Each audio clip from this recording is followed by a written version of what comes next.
It's 11:59 at Radio Free America, and this is Uncle Sam with music and the truth until dawn.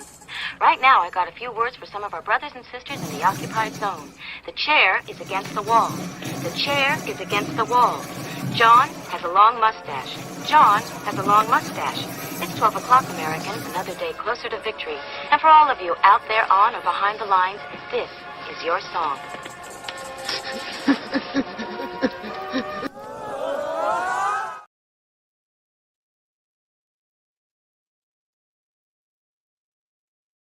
Welcome everybody to our Daily Gun Show. Normally, I come to you live at midnight Eastern. However, earlier this evening, our puppy co-host said to me, "Hey, why don't we just lay down before Gizzard goes live?"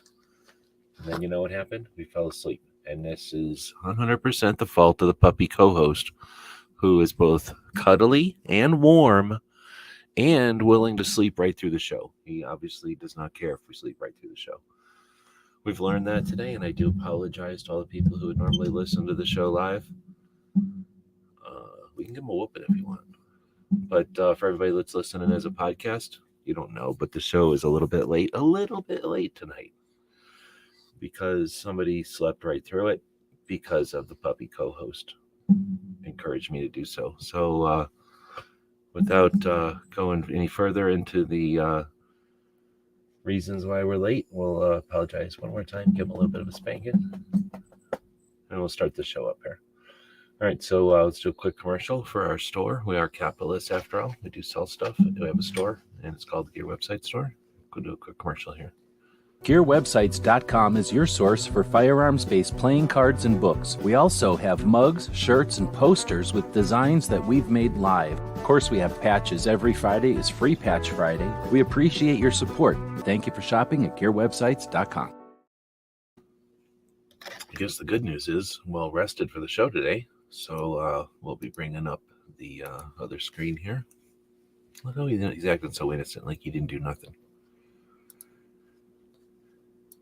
And when I woke up, he was like, "Oh, no, you don't have to wake up. There's no reason to wake up. We can just go right back to bed. Why don't we just go right back to bed?" And I looked at the clock, and I was thinking, wait a minute. I probably shouldn't be sleeping right now. Anyhow, so puppy's going to pass. That's nice of you. So I guess we won't give him a whooping tonight. Thanks to Gun Metal Guy. That saved you, little guy. That saved you. And then Ozzy looks like he's out there also. Again, sorry for the lateness. We'll dig in. So each week on Fridays, we take a look back at the week and what we took a look at. Mostly on YouTube, but other places if they come up. It's a pretty interesting week. Now we have a poll going, which is, look how he's groaning like if he's super tired. He's tired of sleeping. Now he's laying on my arm. All right, so we'll open up the YouTubes. Bring that over here. We'll take a look at that poll. This is a good way to get a lot of people to vote in the poll, just not have the show for a while. So how was this week for 2A? Typical question we start the show with each week. If I can get it to show up on the screen here nice and big. The options are great week, good week, okay, or bad. And wow, 38% for bad week for 2A. Wow. Why was it a bad week for 2A?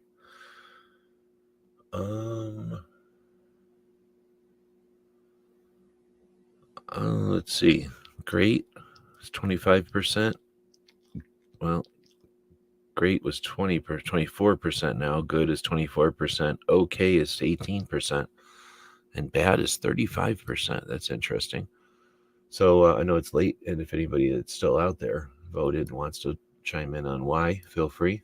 But maybe we'll discover it as we scroll through what happened this week. We do this for a couple of reasons. One is because I'm not going to be able to keep up with everything. I'm not a robot, so I'd like something every once in a while to keep track of where we're at. And I figure if I could use that, then other people could too. So I figured I might as well do this live instead of just doing it myself as an exercise. So each week we take a look back and we record that data. We put it in the thing we are looking at right now, which happens to be on Substack, but we're doing it on YouTube live, right? We're talking about it, I guess, live. The audio from this will be turned into a podcast. So a lot of people, most people are listening to this in audio format. as a podcast. Some people are looking at this as a YouTube thing, but then we take the description of that YouTube video, which is essentially what we're looking at here in a nicer format on Substack, and we put this around the internet, usually on Patreon, Substack, and YouTube for sure, but then sometimes on Minds, Locals, I don't even remember how many are in that list, but a couple others, MeWe, some other platforms that allow us to post, such as like a blog like that. And the goal is you'll see the stuff we're talking about tonight. We're going to try to push those links around the internet. We're trying to give those valid people and projects links out here on the internet each week, and as repetitively and as often as possible, so that we help build the infrastructure, the internal side of the internet, the inside of the internet, for these efforts. And since we're doing it, we do it live, and that's the podcast part of it. So that's sort of the goal of what we're doing here. So we appreciate the people that join us for that support us on that. That's our Patreon project. People that subscribe to us here on YouTube and purchase stuff from the store. That's how we're able to do this without a bunch of ads and without trying to sell you anything other than participation in this whole thing, right? So let's dig in. We post this on the Patreon, like we mentioned, which is essentially our blog, one of our blogs. The newsletter, which goes out less often, but we do keep a newsletter going. This is Substack. It's a blog system. Then we use the Instagrams, and our podcast is over on Podbean now. We still broadcast, or I guess distribute the show to iTunes and to iHeartRadio and to Google and to Amazon Music and Spotify and all that. But it's done through Podbean now, and that lets us see how many people are listening and from where and that kind of stuff. So it just gives us some data that's interesting. And we're paying for that, so thanks to the Patreons that let us do that. These are the small things that add up, and the Patreons allow us to work on these things without sacrificing aspects of it. All right, so that being said, that's how we start the show, to let people know why we're doing this. We're not just doing this for no reason. And we're going to talk about the news of the week, which actually we're not going to talk about because I don't have too much of it. But then we're going to talk about the 2A stuff. Then we'll talk about, essentially, we'll get down. Here's quite a bit of 2A stuff this week. We'll get down to the gun stuff. I differentiate between Second Amendment focused stuff and gun-related stuff. Gun-related stuff is more general and kind of focused on the tools and the toys that we use. And then, the rights of the Second Amendment part of it.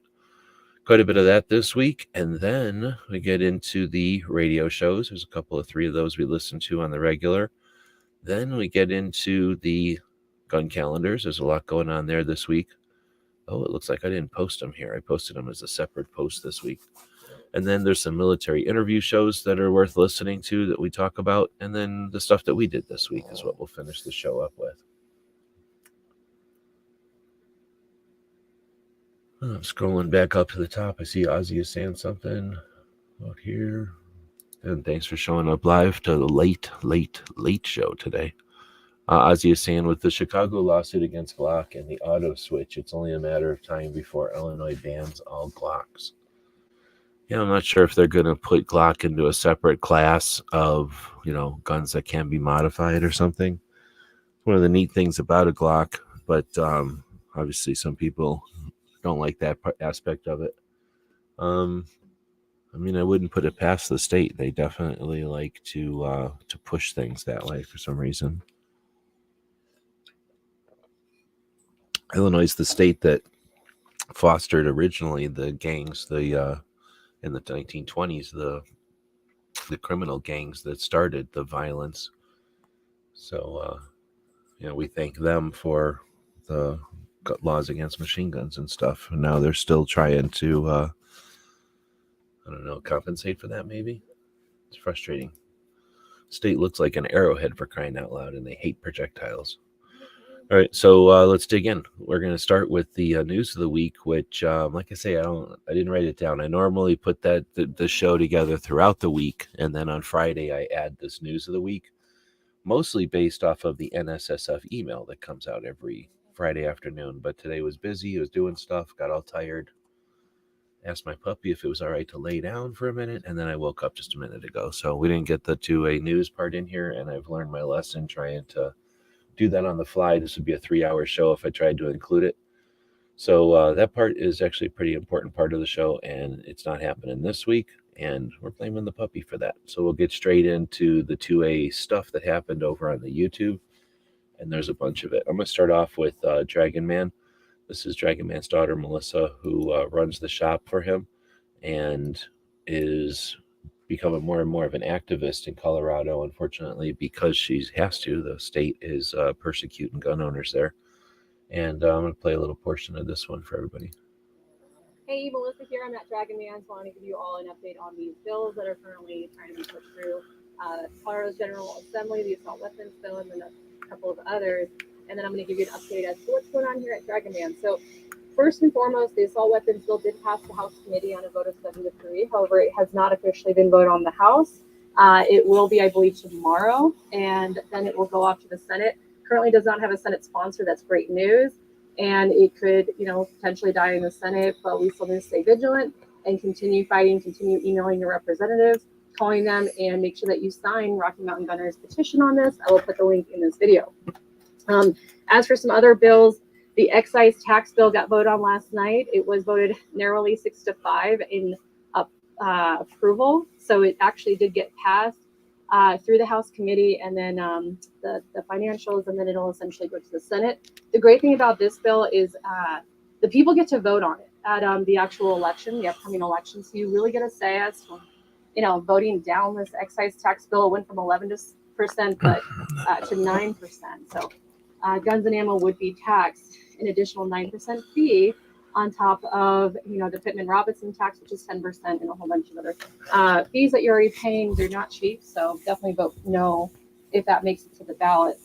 The merchant code bill is the only one that's actually made it past the House and now currently going through the Senate. So this is a very scary bill. It's a backdoor gun registry. It basically lets the government know, the Attorney General, that you're buying firearms.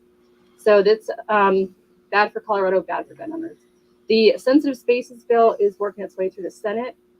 They did take off parks, bars, concerts and so forth to not be able to carry their religious places. It is basically now narrowed down to government buildings and college campuses. So we'll see what happens there. It still needs to pass the House.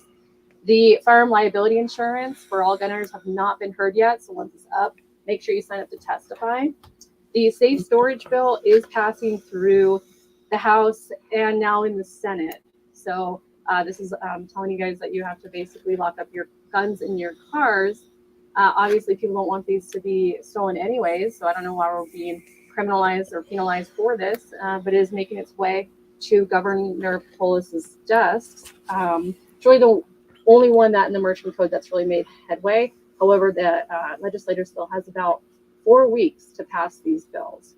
So we'll see what happens. And last but not least, I think that's about it. But there are currently a couple of other ones. There's another bill to hire more ATF agents, CBI workers, and then more requirements to get your concealed carry permit and pay more fees. What do you know? So how you can help is, number one, make sure you sign the petition link in this video. 2, you can also use a link to contact your local representatives, to find the district representatives and actually contact them. Make sure in this upcoming election, if you're not happy with the way things are going, you can actually go to the General Assembly's website, go to that representative, see how they're voting, go to the ballots this upcoming November, and vote these people out. So I figured I'd play that one since I didn't get much 2A news in here. That's a great summary of what's happening in Colorado. If you haven't been paying attention, Colorado's getting wailed on. We've got 50 states, right? They say the 50 experiments or something in the Republic. And each of those states is, well, it's made up of different people, and those change, right? So there's a dynamic there. And based on that political dynamic, the antis are going to push these buttons, these states, right? They're going to attack these angles to see how vulnerable we are, how united we are, how we're going to stand up to the challenge that they offer, the antis, when they push these things. Now, they've done this in Nevada, they've done this in Washington, they've done this in Oregon, they do it in Arizona. We're losing a little bit in Arizona. It's not so public. They've done it in New Mexico, and they're winning in New Mexico. They've done it in Colorado in the past, and they've won, and they've done it in the in Colorado in the past, and they've lost. So Colorado's a state that they're not sure they can claim yet. These are efforts to decide that, efforts to determine whether or not Colorado is a state of gun owners or non-gun owners, or actually gun owners or people who are persuaded by the dumbass manipulations that the antis put out there. So bravo to Colorado, and especially to Dragonman and Melissa and the crew there, who are could easily have ignored all this and just done their thing and let other people pick up the rope and pull.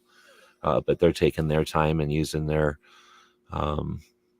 voices to add to this fight. Colorado is one of those states that we can't take it for granted. It's not a gun-friendly state. It should be. It could be. It really should be. But the antis are able to capitalize based on the history of the state and just based on the, I don't know what you call it, the demographics, the like vibe of the state. It just lends itself. They're kind of hippies, so it lends itself to their messaging, and our messaging has to adapt and become useful. And it's doing pretty well. They're doing a really good job in Colorado. If you put it up against Nevada or Washington or Oregon, we can see where the stuff has been pushed at them and what they've been able to resist and where they've lost and where they've won. So this is an interesting one. And then I'll throw in there again that there's Second Amendment organizations at the national level. The NRA is the largest at $250 million a year, because it's gone down a bit. At their heyday, it was like 350 million. Now it's like 250 million. Then you've got NSSF, which creates SHOT Show, and they're at like 14 million.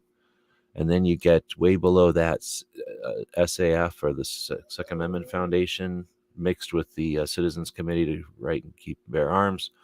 Those together, and they do gun rights policy, which costs them a couple of $1 million. They bring in something like, I think it used to be 10 million a year. Gun Owners of America, 10 million a year. There's an organization in Colorado that brings in 16 or 12 to $16 million a year, and they're asking for money. Colorado's asking for money. Colorado brings in more money than any of the national level organizations together, and they're under attack. It's really difficult to feel sorry for a state that has a national level organization that brings in more money than anything except for maybe NSSF and NRA. And they're asking for money. They're under attack. They're not a solid pro 2A state. We need to police ourselves. We need to understand where our money is going, and we can't be fleeced. We can't be fleeced. And if we're going to see Colorado be delicate, be not 100% gun with this massive organization there, come on, people, wake up. Arizona Awesome is asking, did you see the story about someone starting an FFL in northern Phoenix in their house, and the whole neighborhood got angry and sad? Nope. I've worked for and with probably 5 people that do FFLs out of their house, and I don't think any of them ever had an issue with their neighborhood. So I don't know what that guy or that person is doing to, or what happened to that person, but that's an unusual situation. So I'm not familiar with it. I haven't heard of that one. Hopefully it can be resolved, because it's not really a big issue. It's essentially the same as having somebody work with, like doing nails out of their house, or having daycare or something out of their house. Probably fewer people showing up for a gun shop. Most people that ever gun shop out of their house do it by appointments. So most people are only showing up one at a time, or, a couple of people at a time. And it's usually sequential, one at a time, not 3 at a time. But every place is different. Home FFLs are a big thing, though. So if you haven't bought a gun from a home FFL, consider it. It's an interesting experience. All right. So when we're talking about things that happen on YouTube that are focused on Second Amendment, one effort that happens every Saturday night by Brooke Cheney from a Great Start Shooting School in Connecticut is Suicide Prevention Saturday. And because I put it in the description and I say suicide, her channel gets taken off air because she says the words. YouTube's logarithms are not good. They don't understand nuance. I suspect if I was talking about tie-dyes, they would hear the word dye and take me off air. Like, they're not good at context. And in this case, the context of suicide is the issue that is used against us as gun owners, who need to pay the price, according to the antis, for the situations that drive people to choose that path. So in order to better understand the issue, to solve the issue, and to have better conversations about it, Brooke goes live every Saturday with a focus on mental health awareness and suicide prevention, which is an excellent effort and one of value. As like I say, most channels aren't going to approach it. You talk about suicide more than once in one episode, and your channel can literally be flipped off or turned off to a mode of essentially ignoring it or monitoring it from the system side, which is unfair and, well, I'm not going to say criminal, but it's sad. It's an unnecessary hiccup that's actually causing more strife than it needs to. So yeah, I don't know how to let YouTube know that they've got a serious flaw in their situation, but it's frustrating. But if it was easy, we'd be done with this and we'd only be talking about grip angles and red dots like some people. Let's see. So then we're going to get on to another excellent effort in Second Amendment awareness in normalization of guns. And that's a project called Sisters in Arms. It's Sisters in Arms of Firearms story. Can't remember the whole title now, but it's a Sisters in Arms. It's Renee and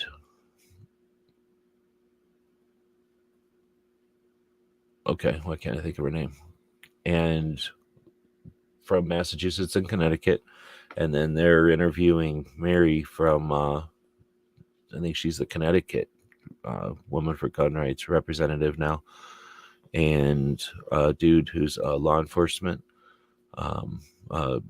detective for a police department in Connecticut. And this is a pretty good second part of a two-part conversation with these two as guests. And they run the Sisters in Arms run this as a TV show in Connecticut, or no, in Massachusetts, Rhode Island. And this was a pretty good one. They ended up kind of interviewing Mary the first one, and then him the second time around. And good conversations, a bunch of good topics worth checking out. Let's see. So now we get to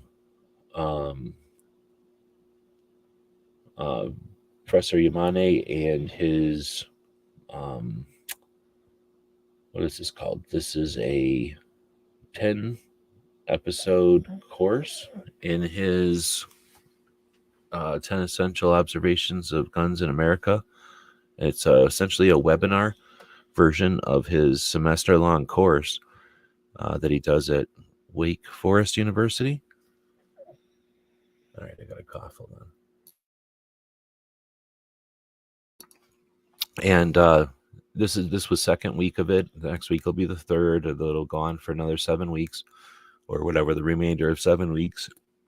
And so far, it's essentially been stuff that's in his videos, but I guess the videos that he's posted over the years now have been sort of random and intermixed with other things that he's doing. And the presentation, his course, is all together. So I haven't experienced anything in the course yet that I haven't seen from him on his channel yet. But like I say, just in a more concise flow, I guess. So right now, this last section, section 2, and I think these are all available. I think you can just watch them.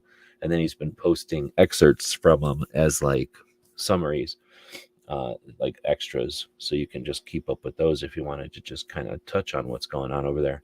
This last one is the one I had the most issue with, and I don't know if it's probably just going to move on from here, but he explains in this segment why he picked gun, what does he call it? Gun Culture 2.0, Well, I can't agree with that in any way, shape, or form. This has got to be gun culture 7 or gun culture 10. Like, there's no way it's gun culture 2 of anything unless you just blow off so much history.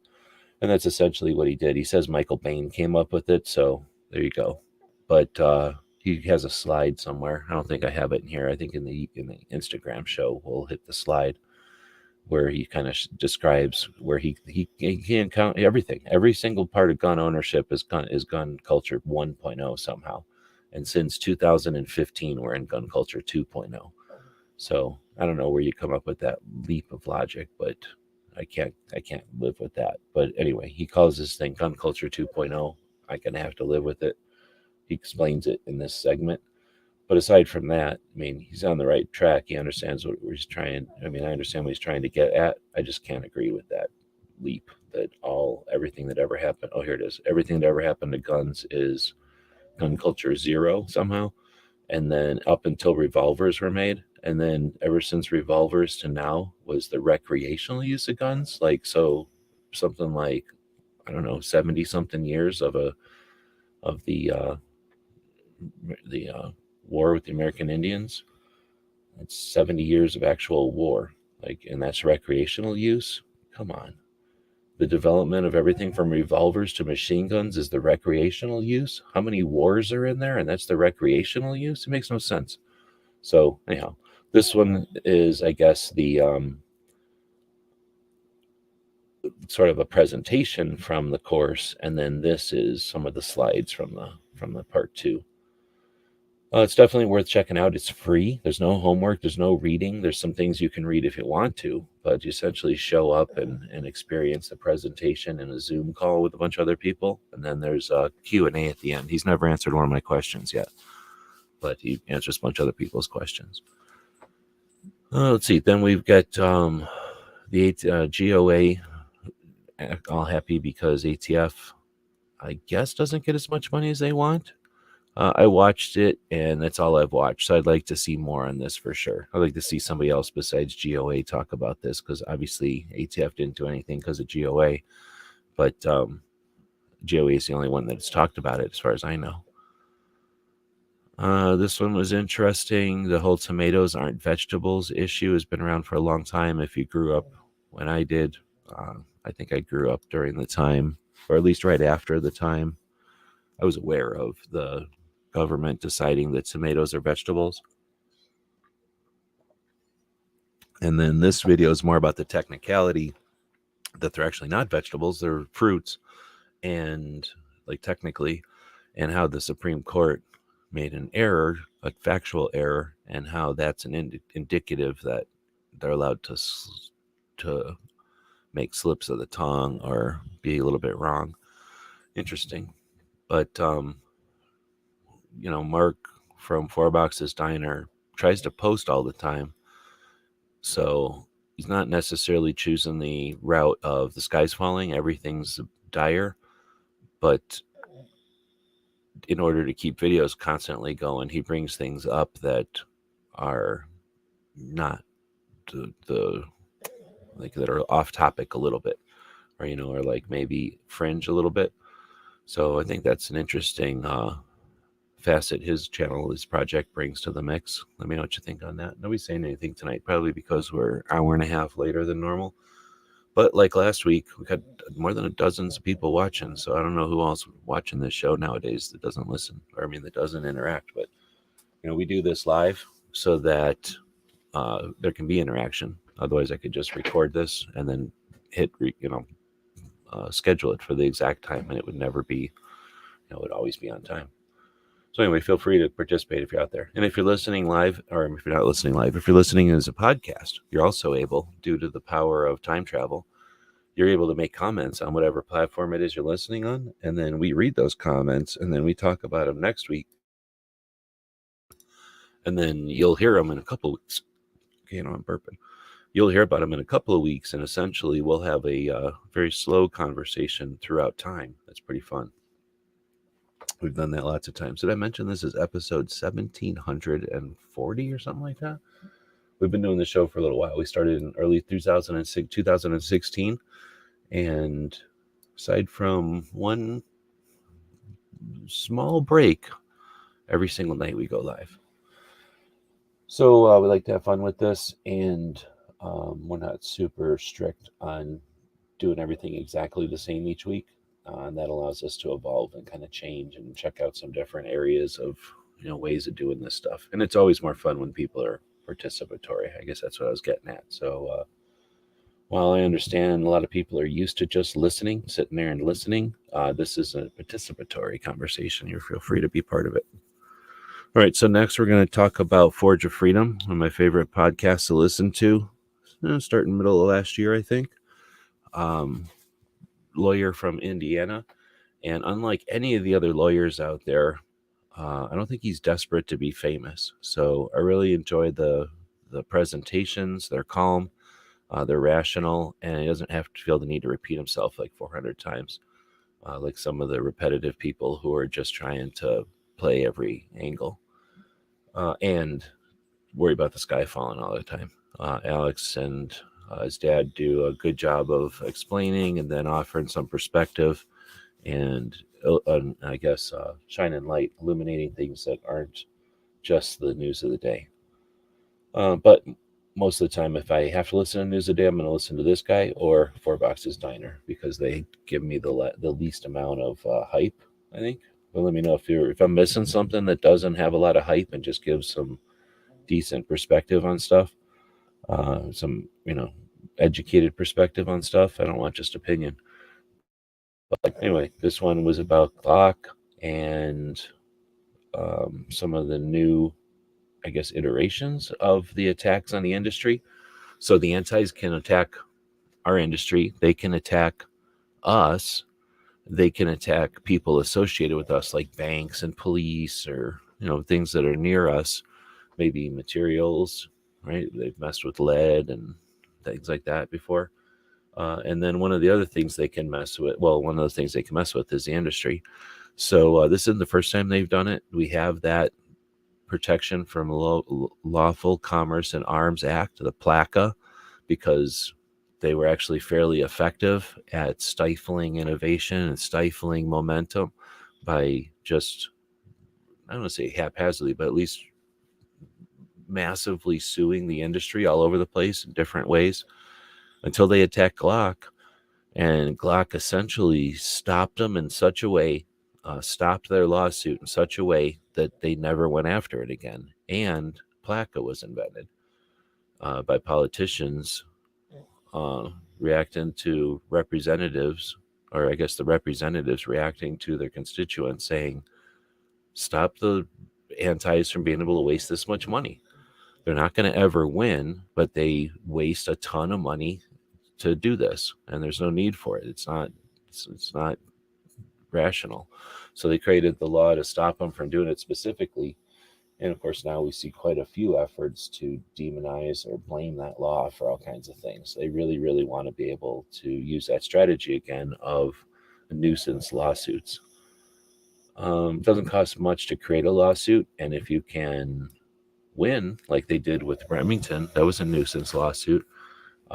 They won because the insurance company decided in the long run, the math played out to just pay it off rather than to fight it.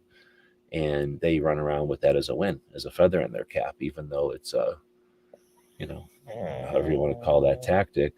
They run around with the feather in their cap, and they're always going to. They're always going to say they won against Remington, that somehow the Bushmaster was criminally marketed, right? They're going to suggest that's the case because they won a lawsuit. So it's be cool to see us hardened against that. It's cool to see us like resistant against that. I'll keep moving. Rolo, out Puerto Rican pistolero out in Florida, does his Sunday show. He's up 11 episodes in now after the first of the year, kind of retooling the show. And he's fostering an audience over there that's unique, just like when they were Locked and Loaded before. An audience that's kind of a mix between gamers and new young gun owners. Has that same kind of mix over there. Same format of shows, kind of, but obviously a little bit different, and worth checking out. And again, even if you don't, I can't imagine you're not going to like his perspective. He doesn't have anything crazy or outlier or anything. He's just like a fresh new voice on some of our steadfast positions. But it's interesting to see the way that the young kind of new gun owner audience talks about the stuff that a lot of us either take for granted or don't even think about anymore as longtime gun owners. So great project to watch as it's developing. Then we got Guns for Everyone. They kind of do their show in spurts. Right now, they're 2 episodes into another kind of effort at doing a weekly podcast. This one was almost 2 hours long. And again, like Rolo, they have a different perspective than your norm, than your cookie cutter gun project. But different than Rolo for sure, different than just about everybody. Theirs is unique. Guns for Everyone offers free CCW classes in Colorado, and they've done so for quite a while. Something like 100,000 CCW classes for free that they've done at this point. So and then they have other projects that they work on. They host the Makers Match, which is a 3D printed gun competition that happens this month. It's its 4th year. They made a newspaper for a little while that was distributed amongst gun shops and stores that were friendly to a gun publication that was focused on rights and awareness in Colorado, where it's kind of necessary. So Guns for Everyone's an interesting project, and they're ambitious. They go to Mexico quite a bit and do training and kind of whatever you call like sister nation, type of stuff in Mexico, which is an effort that I'm not aware of anyone else attempting. And that being said, like I probably agree with like 70% of what they got going on over there. They do some really weird stuff, and they've got some interesting weird positions. So I don't agree with everything they do over there or everything they're saying. But if you want to listen to something that isn't just a new version of what we always say altogether anyway, but a different version of things, then check out Guns for Everyone. It is worth checking out. It's 2 hours, so you're going to have to want to listen to that one. All right, I'm going to drink some water. We're going to play a commercial so that you don't have to hear me slurping, and we'll get into the gun. GearWebsites.com is your source for firearms-based playing cards and books. We also have mugs, shirts, and posters with designs that we've made live. Of course, we have patches. Every Friday is Free Patch Friday. We appreciate your support. Thank you for shopping at GearWebsites.com. I feel like that was loud, but it could just be me. Nobody's saying anything in the comments, so how would I know? We're going to get into the gun talk. We'll start off with She Fires. Does a show every Sunday afternoon. She's down in Florida, and she did some traveling to one of the events recently. Kind of did an impromptu chat this week. Sometimes she kind of does some more prepared chats, but live, and fostering a new audience over there. Our friends in Massachusetts at Cape Gun Works host a competition. It's an invitational. They call it the Veterans Top Shot Invitational.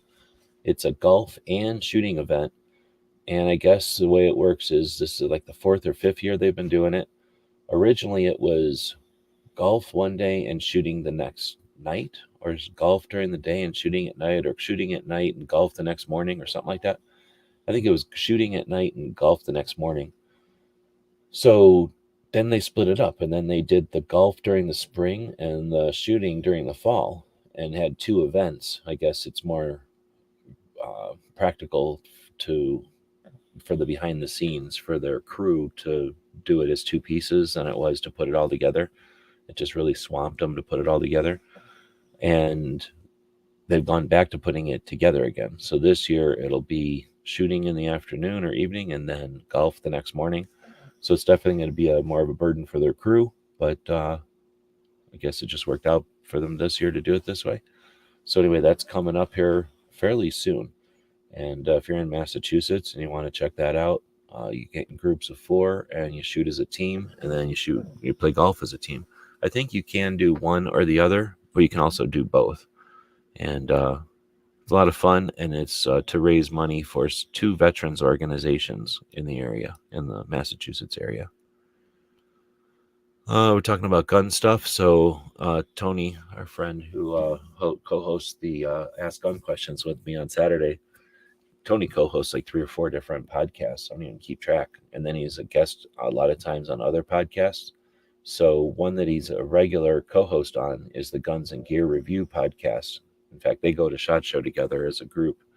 And I've known them for a while. It's just that I thought they were only doing their podcast on podcast platforms, and I rarely listen to my podcasts over there. I listen to everything on YouTube. So anyway, I found out they're on YouTube. I've been listening to their show.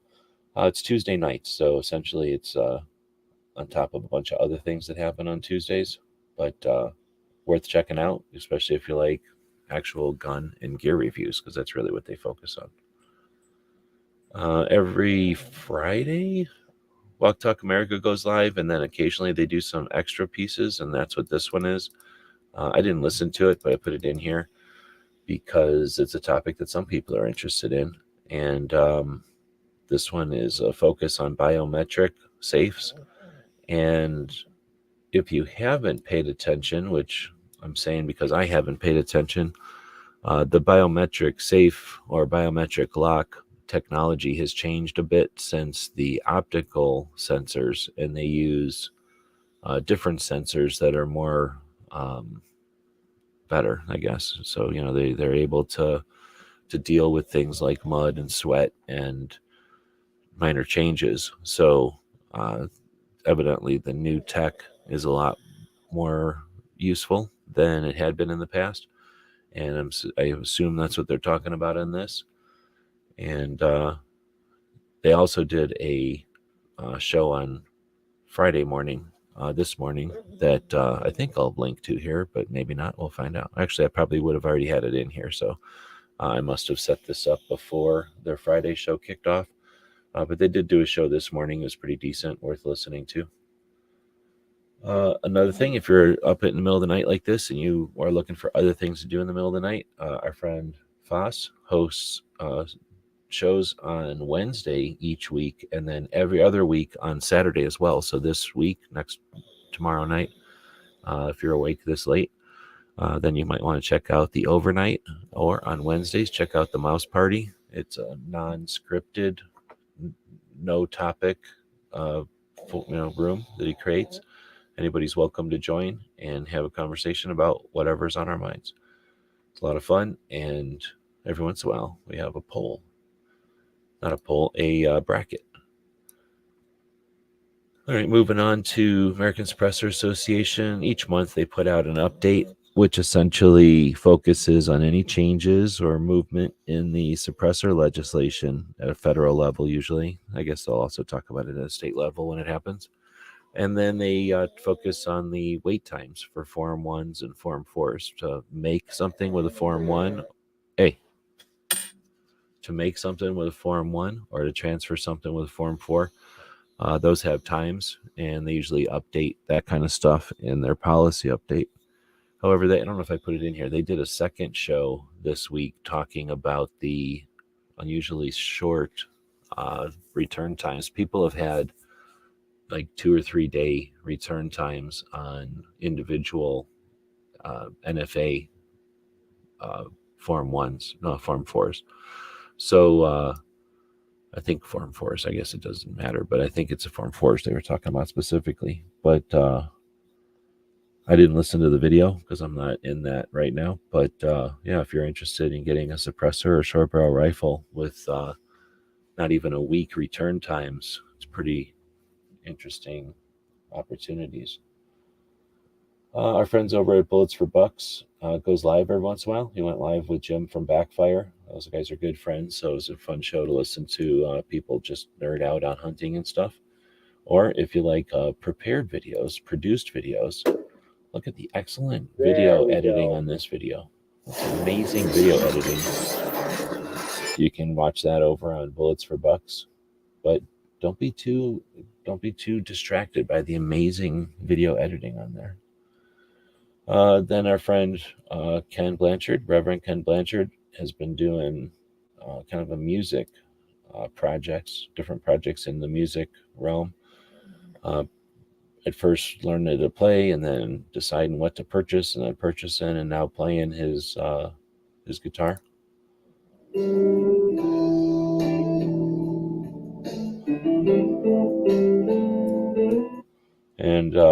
It says, do what you can with what you have wherever you are. And then just kind of play in there next to the next to the fireplace. Cool vibe. Speaking of cool vibes, we've got our friend Robert, and I don't think I can play this one. This one will definitely copyright me, I'm assuming.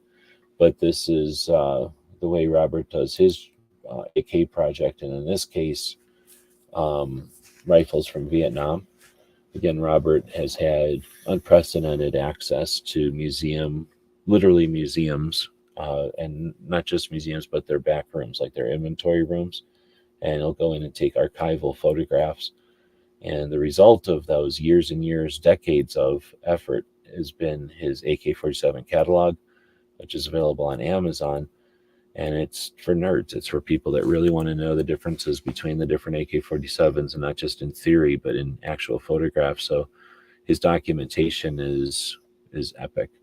They're all amazing photographs like this, and massive files so you can really zoom in. And people that are into building authentic replicas use his pictures as guides and reference. So in addition to just doing still pictures in the on the Amazon books, he's also done this YouTube channel where he'll do these sort of slideshows with descriptions. And again, for the nerd, for the person who really is interested in the differences and the changes and the evolution and the nuances of mechanical and machining issues or whatever of the different AKs, literally the gold standard here. No one's ever even attempted to accomplish what he's done. Awesome stuff. And now it's just available for anybody to check it out. So definitely, if you're interested in capitalism and helping people out, consider purchasing some of his books over on Amazon. Whenever I get around to doing some AK books again, his will definitely be included. Watch this. I've been watching Spiritus Systems for a while. They often, I mean, this isn't bad info. They often offer good info, but this, come on, man, I don't understand what they were trying to do here. So essentially, they're trying to give you a DIY on how to use a number of buckets. A number of buckets, gravel and different mediums, and then gravity to create a filter that's uses just gravity and no mechanisms to filter water down. And like I say, it's not a bad video, but it is kind of a bad video because it's a way to do it, but sort of a clunky and expensive way. Oh my goodness, an expensive and clunky way to do it. So certainly different ways of doing it than this one, but it gave me the idea to maybe do something like this on the other channel. So feel free to give me some feedback. That won't happen anytime soon, but it definitely is getting put into the catalog or into my list of things to eventually do on the other channel. I really like the concept of having kind of preparing like a family level water filter supply or whatever you want to call that, like the ability to filter water for an entire family and kind of have that staged and prepped.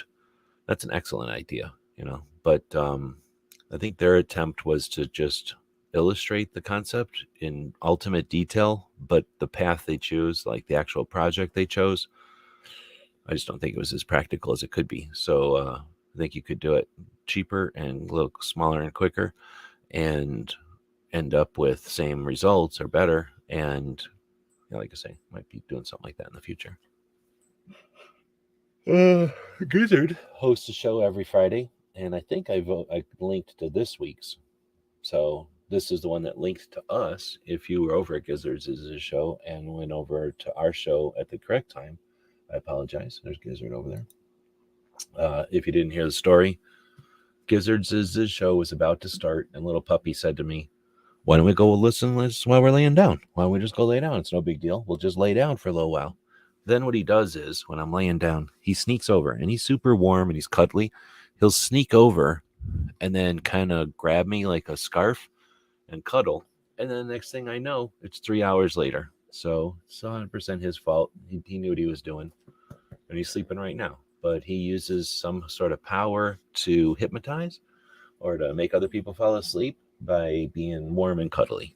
So he lured me into laying down, and then the other dog was in there helping. So I was unable to resist their falling asleep lure, and completely blew off sleeping through Gizzards' show, which was probably pretty good, and then probably like an hour and a half of when this show was supposed to be on. So again, I'm apologizing for the reckless behavior of the co-host and his little partner in crime, who's still sleeping in the other room. She don't even care. I was on Yankees show this week. It was a pretty good one. Matt came on finally, and we ended up having a couple of chats. Sometimes they just complain about stuff, and I just listen. But this one was old kind of gun stuff. I threw a couple of things in there. Hey, those guys listen to the politics and news all the time. They have opinions on a lot of stuff I could care less about. So sometimes the shows are them complaining about stuff they care about, and this time it was more just gun stuff, which I don't think any of us care about. We all kind of know about. We all just gave our opinions. It was kind of an old-fashioned show, I'd call it. Then we've got the radio shows. There's a couple of different radio shows that I listen to. There used to be more, but nothing's 100%, right? Nothing stays the same. We live in a world of flux and change. Change is the norm. And what does that mean? That means that we should appreciate what we've got while we have it. We should support what we value, because our influence does matter. Our lack of influence matters. Our lack of influence adds to the emptiness and the silence that the human beings on the other side of, in this case, the internet, the microphone, the speakers, whatever you want to say, there's human beings on the other side. And in 2024, when we not just depend on analytics, but use the little indicators, the likes and the thumbs and the comments and the shares and blah, blah, blah. We use that as humans to figure out if what we're doing is worth our time, if it's worth our effort, if it's worth our energy. So the 2A radio shows that have existed in the past don't exist anymore, period. And that isn't because those people aren't still passionate about these issues. They're not dead, which does happen, but we can't do nothing about that one other than live healthy lives and enjoy ourselves. But the frustration part comes from when these shows end from lack of support or lack of funding or lack of a reply. They're saying stuff to the microphone and nothing comes back to them. So just throwing that out there. It's nobody's fault, but we're all to blame. We're all part of that, either by doing something or not doing something. And just throwing that out there. So we got the shows that do still exist. Gun Owners Radio, which is hosted by San Diego gun owners, a gun owners' rights nonprofit in Southern California, who do all kinds of things, including the gun prom. They've put on gun shows. They do a voter's guide, I guess, like a guide to who to vote with, who's pro-gun, who isn't. And then they also host this radio show every Sunday for 2 hours. And they bring on guests. They focus on things. Again, they keep people in California and Southern California aware of the political situation. Moving the camera to try to keep up with the puppy who's moving around, and that usually kills the mic. So let me have some feedback if everything's still working.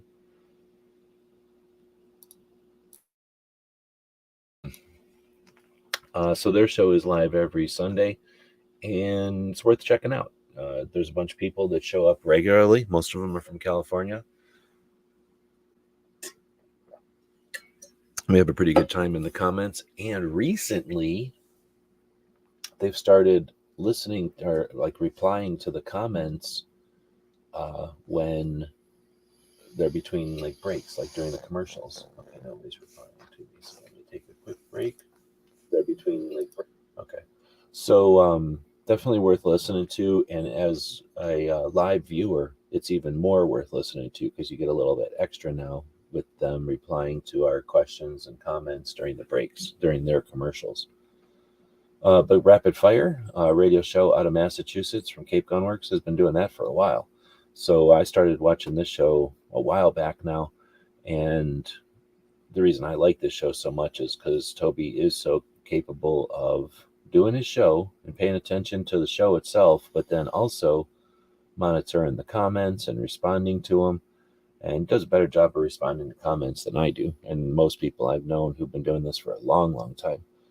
Most of us have our glitches. He just takes them as they come and does a great job of answering both the technical questions as a gun shop owner. Is familiar with pretty much all the technical stuff. There's actual specific questions.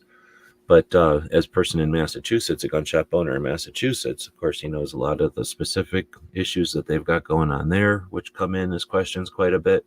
And then just the kind of larger political, theoretical, national level gun issues. He's always got, something to add to those conversations as well. So it's a really good, well-rounded, meaning Second Amendment and gun related, and just fun. Like, he's also one of the more fun people to listen to. He's not super opinionated, other than just individual liberty type of stuff.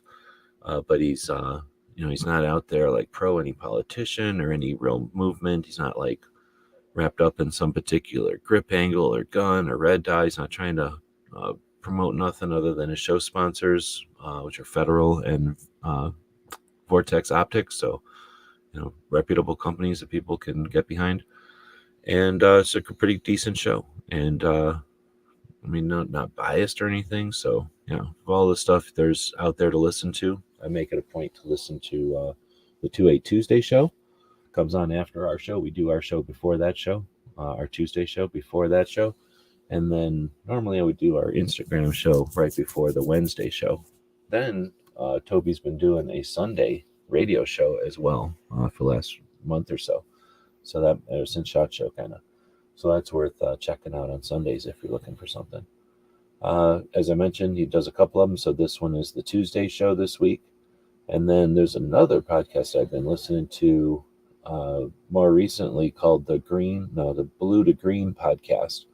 And this episode, he's at this small farm here in Arizona, kind of where where Alan Aker lived. And it's a little farm, 3-acre farm, and it's where I get some of my vegetables.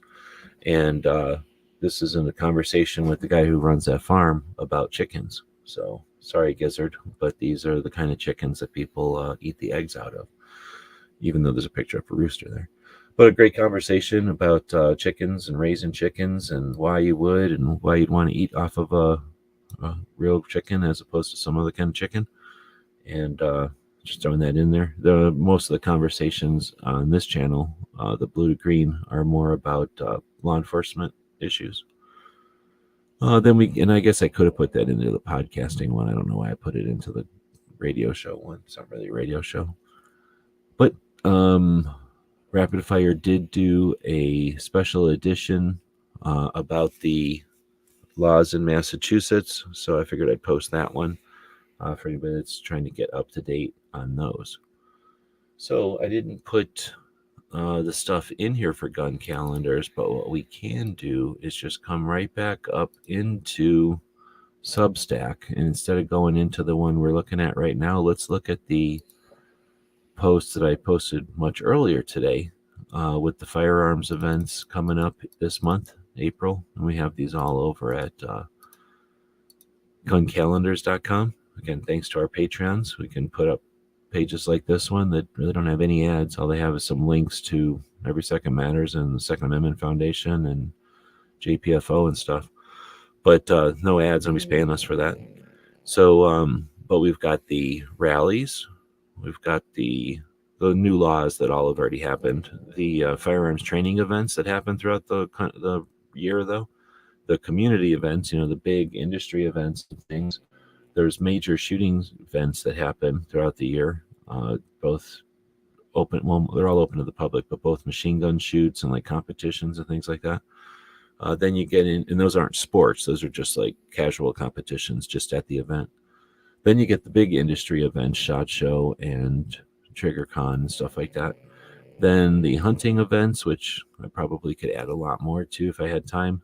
and then the big gun shows. And I mention all that because, like I say, when you see here, as I put all that stuff on one page, it becomes very long and big.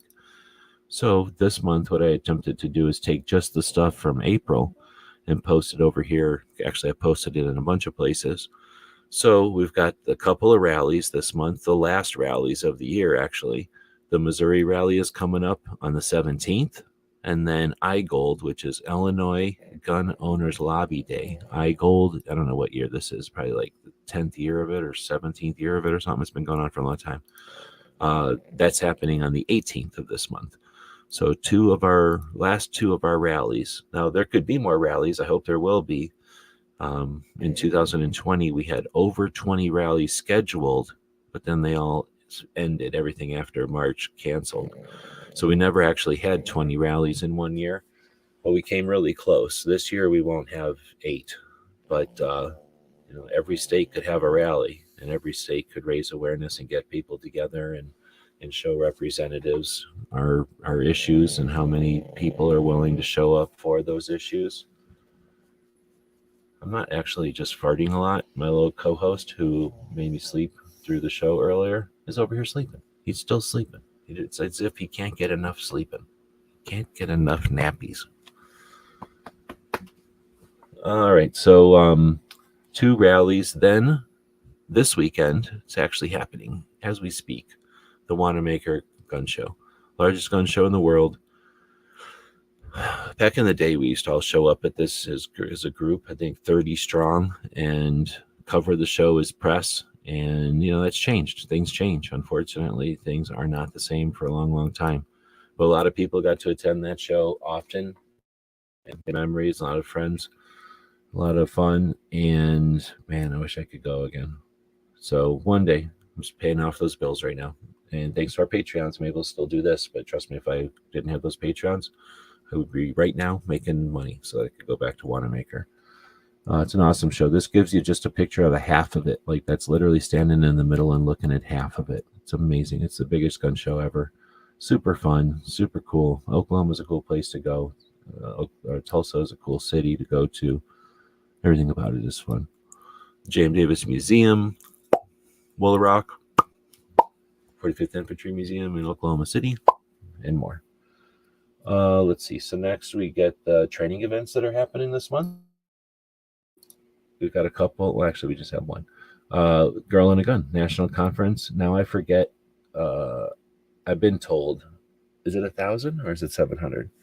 But it's growing. Every year it grows. It might be 700 or 1,000 ladies this year. I think it's 700 ladies this year. I could be wrong. But it's hundreds and hundreds of ladies this year. It's the 12th annual event. This started with Robin Sandoval thinking, you know what, maybe I should do something with my friends at the range. And now, however many years later, let's say 13 years later, this is a conference of not just bringing girls together to shoot, not just bringing girls together to have like competitions, and it's like a multi-day get-together where they go to a really cool range in Colorado, the Cameo Shooting Complex, which is a really big range in Colorado. So it's an epic scenario, but they get all kinds of interesting training on both marksmanship, but tactics for concealed carry and for shooting sports, but then also advocacy. So all aspects of gun ownership are included. And this is hundreds and hundreds of ladies that are probably in families, probably go to work and have active lives with church and social activities and stuff. And they're taking this knowledge, this information, and going back to wherever it is they come from all around the country. This is what's changing gun ownership and the face of gun owners is these kind of efforts. So one of my favorite things to hear about each year. And, I've already kind of doomed and gloomed that things end. This is something that's on the rise. It's on the growth. And I bet you most people don't even know about it. It's amazing. So this is one of those things to be optimistic about and to know that we're winning. Then how else to know if we're winning? How about Dragonman's Military Museum's about to open on April 14th? If everybody that listened to this bought $100 worth of shit off of the store, literally everybody that listened to this bought $100 worth of stuff off of the store, I could probably go to Dragonman's on April 14th. Now, it's probably going to be super crowded, but I would be willing to go there on a super crowded day. If everybody that listens to this buys $100 worth of stuff off the store, I'll go to Dragonman's on April 14th. It's one of the other things that if you haven't done it, man, you live in the era of Dragonman. Dragonman, for crying out loud. So he opens up his museum from April through November, and you get on a guided tour. It takes like 2 hours nowadays, and there's nothing like it. There will never be anything like it. I don't want to do much to never have anything like it. Hopefully there'll be other things like it. But right now, nothing is out. Well, the J.M. Davis Museum must have been kind of similar because you stayed in the rooms with the guns and stuff. But Dragonman's is epic. So we showed Melissa earlier. Dragonman did a video that took the screen capture from where he's talking about the museum opening up in April. You're the one choosing not to go to Dragonman's. Like, you're making the decision to not go to Dragonman's. Let's see. Then we got the shooting events that are happening. There's a couple of them. The Clash Bash is I don't know if it's cosplay. It's a Comic-Con mixed with a shooting event, mixed with a gun show, mixed with just a community of people that like to have fun. So it's probably not for everybody, but it's one of the many events that happen each year that are kind of loosely based on a shooting event. So they'll have it at a range, and they'll invite a lot of people. They'll invite a lot of industry, so companies that make stuff. And those companies will be at the range, and they'll set up booths at the bays so that you can look at their stuff and then pull triggers. So very much like Media Day when we go to SHOT Show. So you can just go to this and then do that experience. But then also at that range on those bays, they'll be doing some competitions. And then there'll be camping. And then there'll be dinners and food and stuff. And then there'll be other kind of stuff going on to have fun. So it's this like multi-focused event with a ton of people that happens for multiple days in East Texas. There's other ones. There's ones that happen in Vegas, and there's some others. These are the ones that are focused on the Kalashnikov or the AK. There's other ones out there that aren't. There used to be a bullpup shoot. I don't know if there's other ones I'm missing. Let me know. That's what the whole point of gun calendars is about. So, but anyway, that one's happening on the 13th and 14th in Texas. And then you've got on April 27th, the Makers Match. I kind of alluded to that earlier, but this is the 4th year of a competition for people who 3D print or create their own firearms. So that's been going on since before the controversy. And now with this whole ghost gun created bullshit, we've got something that's actually institutional that's longer than the fear mongering. So awesome. So this is the kind of thing that we should be fostering. When you're aware of things like this, let people know so that they become more and more normalized, more and more mainstream. But anyway, that's the stuff that's happening this month, the big stuff that's happening this month. And please, if I'm missing anything, let me know. The goal is to have pretty much everything listed. I won't include things that are created by exploiters just to make money off the industry. But if it's legit and it's good to go, it's going in the calendar.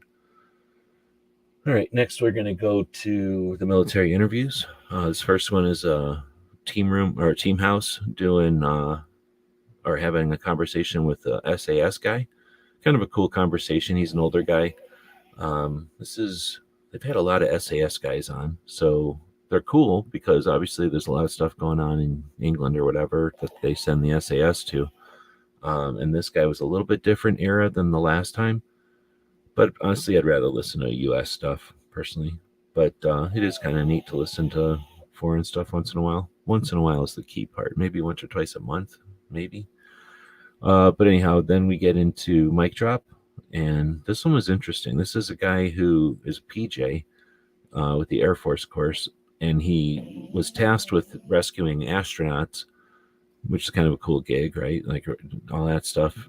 Astronauts are unique because they take off in Florida, but pretty quick they're over Spain, and then pretty quick they're over, I don't know, Haiti or something. You know, they're over someplace else on the planet.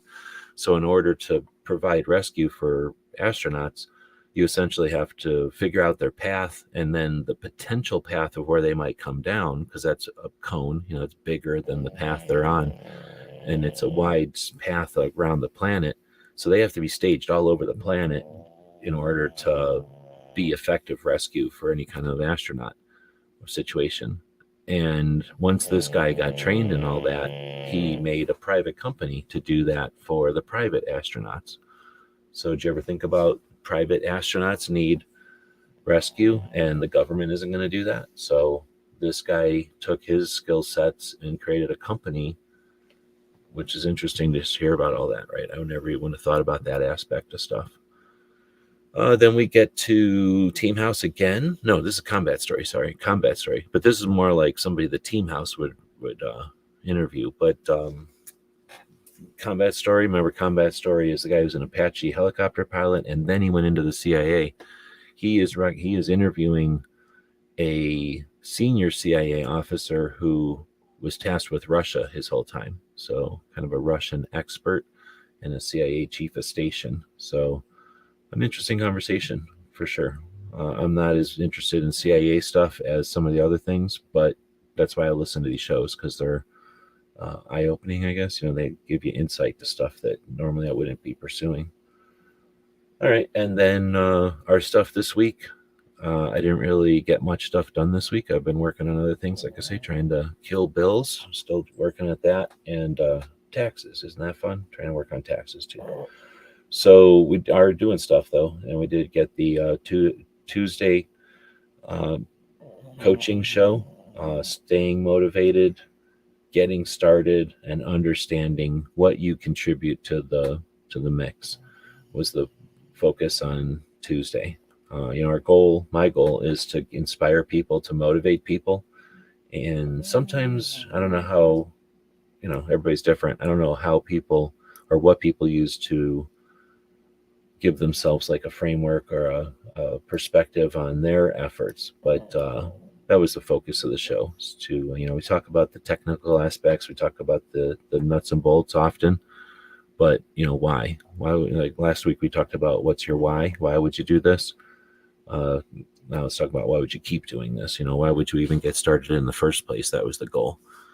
So we're better off. I think I already kind of doomed and gloomed it a little bit here with, we don't have a group of people that just stick with us all the time, and we just have to be satisfied with them. This is the world. This is actual real life. So things change. People come along, people leave, people stumble into this, people have an ambition to do this and then do it. People get stifled along the way. People get demotivated. People leave.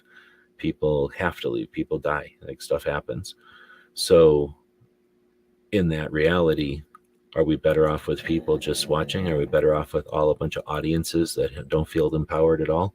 Or are we better off with a bunch of motivated, able, interested people who watch when they're resting and then get up and work whenever they're interested or able? I think we're better off with the latter, right? So that's the goal, to keep people aware that you don't have to do everything. You can do something and win. And I think that rolls into this last thing that we'll talk about, and that's our friend Budget. Lost his wife this week unexpectedly after some health issues. She came home and then unexpectedly passed away, and his insurance given him enough grief that he wasn't able financially to deal with the funeral in a timely manner. So he put his put his ego aside and asked for help, and proud to say that the community that knows him was able to raise enough funds for him to do what he needed to get done with her burial and all that. So I can't even imagine. So there's no words, but thanks to the people that participated, and for everyone that will still participate, and for those that understand, we're better off with each of us being able to understand that we're not alone, right? So good stuff from a horrible situation, and gives, what's the words? It gives awareness that we're a community, right? We're not just a bunch of numbers and a bunch of analytics and all that bullshit. All right, so with that, thanks everybody again who's here live. Nobody said anything except for Gizzard and Austin and Ozzy, the gunmetal guy, and Woods earlier, and Ashley earlier, G23 earlier. Apologize to all of them for not being here. Grabby Total was here earlier, and then Kingpin was here way earlier than that. But if you're one of the people that were out here right now and you're feeling like, hey, he didn't say nothing about me, because I don't know you're out there because you didn't say nothing. That's how the internet works. If you're listening in the future as the podcast, then feel free to leave a comment. We have the ability to read every comment that comes in. So we're able to do so. We're happy to do so. And you could be part of this whole thing by interacting, right? That's what it's all about. Otherwise, we would just script this thing. I would tell a robot to make me a script. I would tell another robot to say it, and then I would post that with some ads, and I'd make money. That's not my goal. My goal is to create an interactive opportunity for people to not just understand what's going on, but figure out their role and how they can participate in what's happening out here. This is dynamic. The world is flexible. You poke on it and it'll smush. You push it like this and it'll build up. We can do that to a little puppy like this, or you can do it to the whole world and the perception of guns out there. We all know that we could do something to diminish the image of guns, but you can also do something to foster a positive image of guns, more than just being a responsible person and not doing anything bad. You can put effort out there, and a little bit of effort by a lot of people moves mountains. We saw it a little bit this week with the effort for budget, but we see it all the time. It just happens slowly, but we see it all the time with all the big stuff out there. All the people that we follow are just paying attention to the big stuff that's happening due to a bunch of people being motivated. So we got a cool system. We live in a pretty interesting time, and if you're able, be part of it and document your time, share it with others, inspire others. Everybody's story could be motivational or inspirational to somebody else. You never know until you be part of this whole thing. All right, well, it's been fun, I guess, talking to myself. Feel free to comment next time if you're listening in the future and you're like, why aren't those people live commenting? Make a comment. And we'll throw a quick commercial out here that was created by our friend Foss. Remember to listen to his show tomorrow. This is Friday night, so if you're listening to this in real time, tomorrow you'll have, I think we'll do the Ask Gun Questions show tomorrow. I think I have some, oh shit, I do have something I got to do. I think we can do the Gun Questions show before I have to do my thing. And then Hillbilly does a show in the evenings. Brooke does her Suicide Prevention Saturday show tomorrow evening. And then this weekend is an overnight. So if you're up in the middle of the night like this, be part of the show. Join us for the overnight over on Foss's channel. But Foss made this cool commercial for us. We'll end it with this one. Have a great night. Sir, why are you in Barry's fishing net? He ran right into it. Get your stinking paws off me, you damn dirty apes. First off, that is incredibly rude. You ran straight into Barry's fishing net. It's ruined. How is Barry gonna fish now? I'm just trying to find some patches and some stickers. Well, all you have to do is go to gearwebsites.com and you can find 2A related stickers and patches. And even if you need web consulting, technology consulting, 3D printing, anything like that, gearwebsites.com. Now, please get out of the net. I'm sorry, jerk.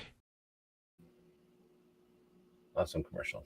Thanks for that one. And I'll throw this extra ending in there for Patriot in the Dark. Would you stay up and get work done, or go back to sleep and let this little dog cuddle next to you? Because now I feel like I'm awake.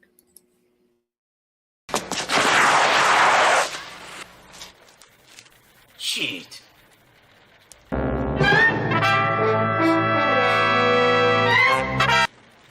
Ninja? Ninja! Ninja!